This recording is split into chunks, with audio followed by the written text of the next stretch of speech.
اللهم صل وسلم وبارك على سيدنا محمد. كل سنة وانتم طيبين. رمضان طول الشهر بيبقى عاوز حلويات.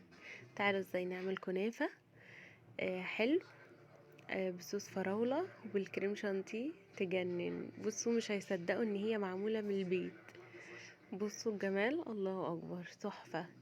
حاجة كده ممكن تعمليها وانت رايحة للضيوف، تعمليها لو عندك عزومة، هتشرفك جدا. يلا بسم الله. معنا حوالي كيلو من الفراولة، هنقطعها 4 زي ما انتوا شايفين كده، يعني مكعبات صغيرة، ممكن تقطعوها بالشكل اللي انتوا تحبوه. هنقطعها كلها، نخلص كل الكمية اللي عندنا. احنا عاوزينها قطع صغيرة بس مش صغيرة قوي عشان تبقى واضحة معانا.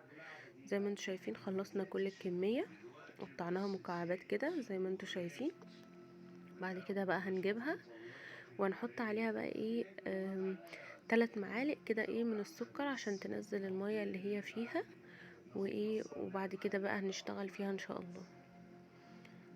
انا جبت كميه الكنافه بتاعتي، انا عملت كيلو، انتوا ممكن تعملوا الكميه اللي تحبوها. طبعا بنفرزها وبنقطعها بقى، يا اما تفرموها في الكبه يا اما بايديكم. انا قلت الطاسه دي كانت يعني ايه غويطه اعملها فيها، بس الصراحه لقيتها مش عمليه قوي، فحطيتها في صاج زي ما انتوا شايفين ودخلتها الفرن.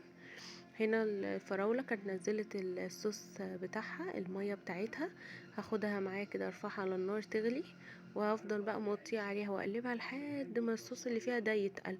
ممكن لو احنا حسينا ان القوام بتاعه تقيل زي ما هو خلاص كفاية، وممكن نشكله بمعلقة نشا في كوباية مية، زي ما انتوا تشوفوا القوام بتاع الصوص هيبقى عامل ازاي.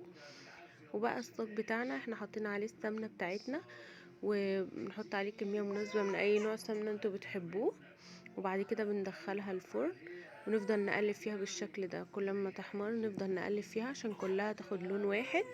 عاوزينها كلها ايه تاخد ايه الشكل، اللون ذهبي كده جميل. فبنطلعها كل شوية نقلبها وندخلها الفرن تاني لحد ما نحس خلاص ان هي كلها وحدت اللون. زي ما انتوا شايفين كده. بصوا اللون بتاعها مش باين بس هي واخده لون ذهبي جميل جدا. حاولت ابينه في الكاميرا بس هو مش واضح قوي. بعد كده بقى احنا مجهزين الشربات بتاعنا. شربات الكنافه عاوزينه تقيل وبارد. هحطه عليها كده لما تطلع. انا كنت عامله حوالي 3 كوبايات سكر وكوبايه ونص ميه وعصره ليمونه. ممكن تحطوا فانيليا، وممكن تحطوا معلقه سمنه بلدي في قلب ال الشربات. بيودي برضو طعم الكنافه في حته تانية. هنقلب كده الشربات في كل الكنافه، ونحاول نقلبها كويس عشان الشربات يدخل في كل الكنافه، ما يبقاش ايه يعني حتت شاربه كنافه وحتت لا، بالشكل ده. ونقلب فيها وبقت عندنا كده الكنافه جاهزه متحمره ومسقيه الشربات بتاعنا زي ما انتوا شايفين كده. بعد كده بقى هنعمل الكريم شانتيه بتاعنا. معانا كوبايه من الكريم شانتيه ومعانا نص كوبايه من السكر وحسب الرغبه برضو، وحطيت كوبايه ميه متلجه. وهنضرب بقى بالمضرب على اعلى سرعه، 3 دقايق هيكون جاهز اصلا. حسب برضو نوع المضرب بتاعكم، لو قوي يعني هيعمله على طول زي ما انتوا شايفين. بنضرب كده الكريم شانتيه عشان يتقل معانا. ممكن تحطوا لبن برضو، يعني زي ما انتوا تحبوا. متوفر عندكم لبن بيبقى طعمه جميل جدا. زي ما انتوا شايفين تقل معانا وبقى ايه وبقى جاهز خلاص. بس مفيش اسهل من كده. هنجيب بقى البولة بتاعتنا، اي بولة انتوا عايزينها. نحط اول حاجة طبقة كريم شانتيه تحت، بعد كده هنحط بقى طبقة كنافة وهنسويها بالشكل ده.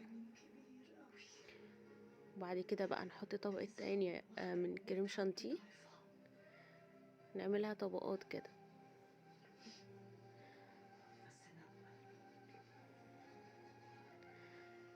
بنحاول نسوي الكريم شانتيه. حطيت حتة كمان، ونحط بقى كنافة، طبقة تاني من الكنافة ونسويها برضو، نسوي الأطراف بتاعتها. وبعد كده نحط طبقة تاني من الكريم شانتيه فوق الكنافة، وبعد كده بقى نحط صوص الفراولة فوقيها زي ما انتوا شايفين. بنحط الكريم شانتيه ونسوي الطبقة كده فوق الكنافة. بنبقى طبعا بالراحة لأن من الكنافة مش قطع، هي يعني يعتبر مفرومة، فبتلزق شوية في البتاع. بس احنا ايه بنسيسها كده وايه، ونسوي طبقة الكريم شانتيه فوقيها. وبعد كده بقى بنحط بقى ايه صوص الفراولة اللي يجنن ده، تحفة يا جماعة. في طرق كتير قوي للصوص بس ده بيبقى جميل جدا، بس هو الافضل يعني حتى لو الصوص تقيل ان هو يشكل بمعلقة نشا، علشان ايه يبقى كأنه طبقة منفصلة كده فوق الكريمة، بيبقى لذيذ جدا يعني زي ما انتوا شايفين كده. وتعملي بقى بنفس الطريقة كل الكمية اللي عندك، حاجة كده فاخر، محدش هيصدق ان اصلا ان انت عاملاها في البيت، شكلها تحفة طعمها احلى. وبصوا حاجة كده جميلة جدا. جربوا الكنافة بالطريقة دي وانسوا بقى الصواني الكنافة بالطريقة التقليدية. انا زوزة ودي قناتي، لو اول مرة تشوفوني متنسوش تابعوني وتشتركوا في القناة وتفعلوا الجرس عشان يوصلكوا كل جديد. قولولي كده الوصفة دي تستاهل كم من 10، وقولولي بتتابعوني منين، وما تنسوش اللايك الحلو بتاعكم. باي باي.